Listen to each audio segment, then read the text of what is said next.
Welcome to the Glenn Beck program. Tonight, we're going to talk a little bit about socialism. It has a perfect batting average. No, 100% of the time, it has failed. It's great. And it's failed spectacularly once again. Where? Overseas. It is coming apart at the seams in Europe. They are rioting now in the streets. Yet, here in America, we're not even paying attention to this. Like lambs to the slaughter. We're just going, yeah, bigger government. Now, why on God's green earth would we do that? Have you ever noticed that progressives never really mention what it is we're progressing to? We're just going to get better. We're going to make we're going backwards here. Everything. They keep pushing for stronger government. Others are pushing the opposite direction. More freedom, more individual liberty, or more control, bigger government.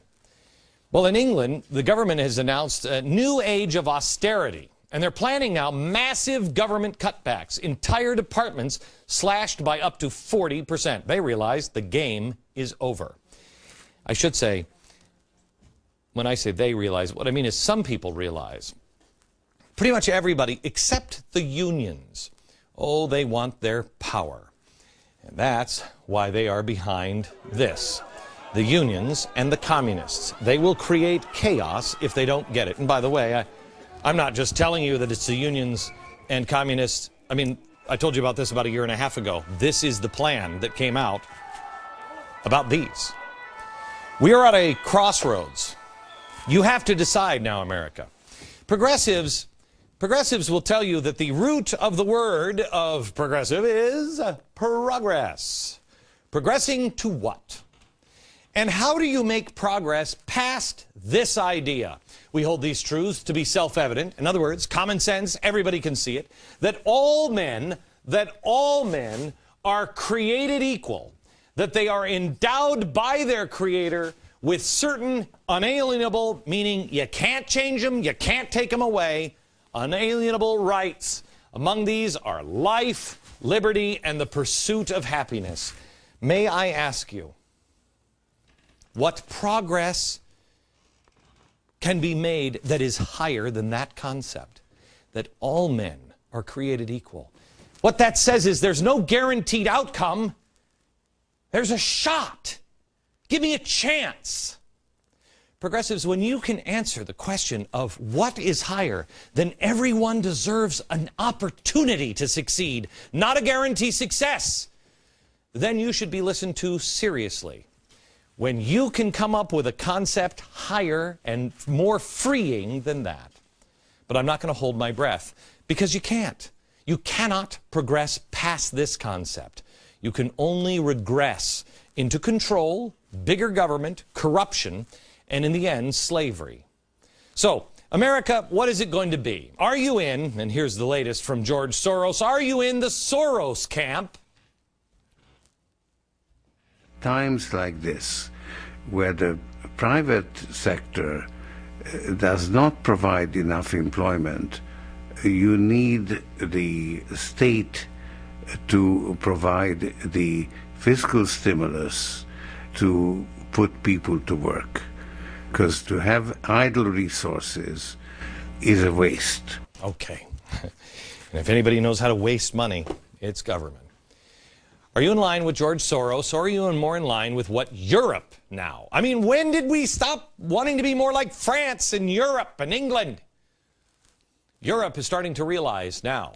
Prime Minister of the UK just announced he's eliminating 192 government agencies. Who thought the English would get it before us?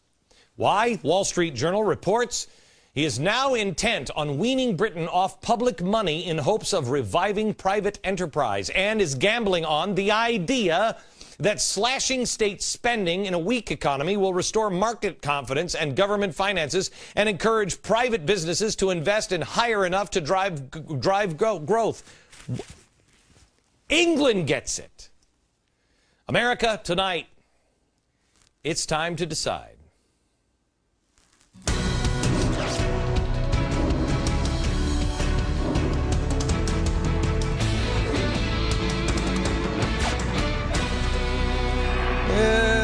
Righty then. The wee little Aaron was helping me change the boards. Ah, the wee one. Hello, Aaron. Good to see you. Hello, America. I want to start with a couple of dates tonight. First one, top of the board, April 15th. Yeah, I know you love it. It's a special day. It's tax day. Don't you feel so charitable on April 15th? No.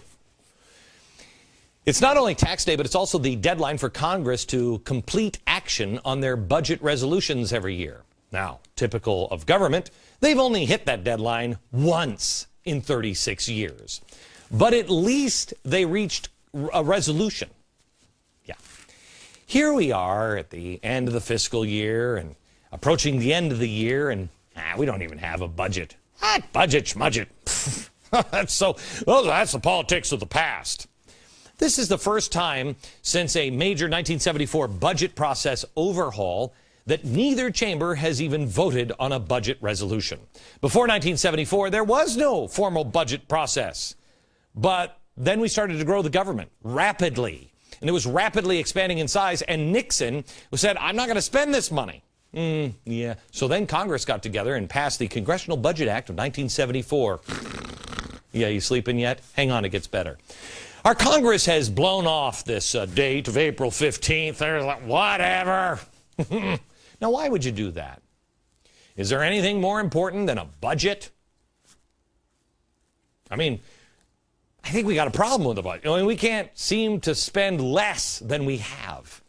A financial advisor might tell some oil sheik, from Qatar or what's his name from Microsoft, say, don't worry about it. You're Bill Gates. You don't need a budget. But I'm pretty sure they'd recommend one for, you, me, and the country. So why wouldn't we pass one? Is it just really difficult because the numbers hurt their heads? Or is there another reason? Let me give you a couple more dates. November 2nd. Now, you might have heard of that date. There's an election or something going on that day. So, wait a minute. A big, bloated, out-of-control budget might be unpopular. Hey, when was the budget moved back? Oh, it's up here. Yeah, the budget process has gone from here. They just pushed it back and said, okay, we'll get to that in December. It's almost like somebody wanted to leapfrog over this one because they don't want to be on record endorsing the coming bloated, out-of-control nightmare budget and likely a massive budget deficit. I'm sure it's just a coincidence. Those are complete. Am I being cynical again? Let me give you the next date. December 31st. You remember. Congress failed to come to an agreement about what they should do on the Bush tax cuts. Democrats had control. Yeah, they can make permanent the current tax code, or they can change it. GOP doesn't have the power to stop it. No. Oh, Democrats are what to do. We've got to think about that one some more. Should we have the Bush tax cuts just expire at the end of the year? No, only a spineless weasel would do that. Yeah. Or would we want to raise taxes? No, only someone with a spine would do that. Hey, I got a better idea. One of the problems here is our next date. Congress is adjourned until the middle of November, November 15th. So November 15th, then we have Thanksgiving and then the Jewish and Christian holidays. It's going to be great. They have 5 working days before Thanksgiving. And you know what it's like once you get off a big vacation. And then they have a vacation again. And then they come back on November 29th, and then they got a handful of working days until the end of the year. And they got to do their Christmas shopping, too. I mean, how are they going to do the budget and the Bush tax cut? Because that one has a lot of thinking. Think. They're not going to think. The lame ducks will let the Bush tax cuts expire. You know why? What, did that expire? Oh, I was against that. But I couldn't do it. It's just me. I couldn't do anything about it. Spineless weasels appear again. The largest tax hike in the history of the United States of America are coming to a wallet near you that will pummel an already suffering American economy. So there's just a few things colliding after the elections. Right around the New Year's, surprise, you can open this package to see that perfect storm coming right at you. By the way, let's add one more thing to it, shall we? The debt ceiling. I love this. The president and this administration knew they were going to be forced to raise the debt ceiling because of all the money they planned on spending. What is the debt ceiling, you might ask? Well, that's kind of a law that says you don't have any more money and you cannot spend any more. But once in a while, you know, what are laws if they're not meant to be bent or broken? This is how it works. The debt ceiling. Let's say you and your wife are going to Vegas. And your wife is like, honey, I don't think this is a good idea. We're really broke. And you're like, honey, we're only going to spend $100, okay? What if we win? And she's like, you never win. I mean, they wouldn't have the big, huge buildings with all the lights and tables and all the people, and we wouldn't be living in the house if we were going to win. You know what I mean? It never really works out. Yeah. Well, you get there and you see all the flashing lights, and somehow or another you say, okay, all right, only $100. And she's like, okay. But when you get there, in the time it took you to drive there, you've convinced your wife to raise your gambling limit, your debt ceiling, to $500. Now, she's a little worried, so she decides to go to the bar and get a drink. Not an alcoholic one, because your wife is the smart one in the family, and she knows somebody's got to stay sober.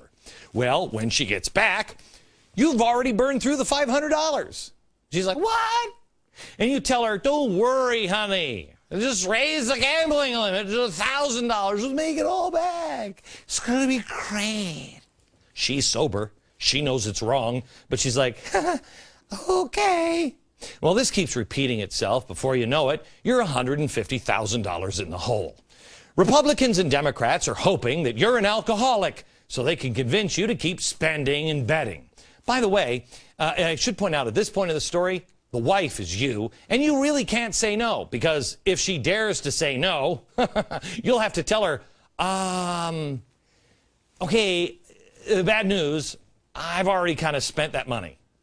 See, I'm no longer really asking you, I'm just kind of telling you that we're going to spend it because we've already spent it. Your marriage is going to work out great. And don't worry, that house will pay for itself. Our current debt limit is $14.29 trillion. When Obama came into office, and remember the big problem was the debt, it was $11.3 trillion.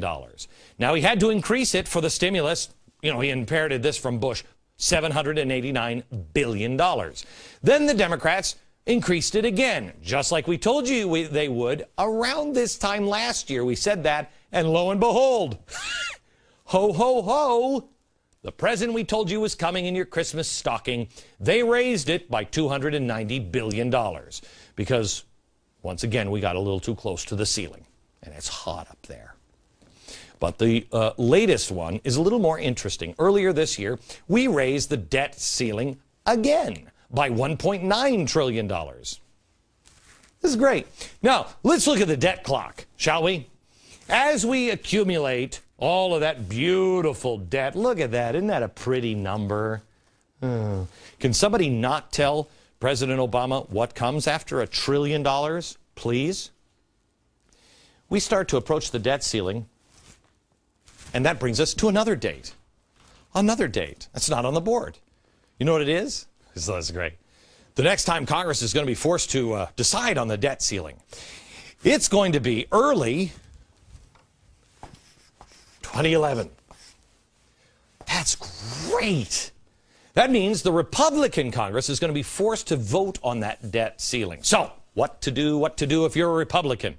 Well, you can say, I'm going to be tough against it because that husband's been lying to that wife the whole time. And they'll choose not to raise it. Great. The whole house will collapse. The markets will freak out. That'll be wonderful, wonderful. And they're going to cut back and make discretionary spending. It'll come to a halt. Yeah. Oh, do you think maybe the unions would start to riot here? Wouldn't that be great? We could have fires in the street here.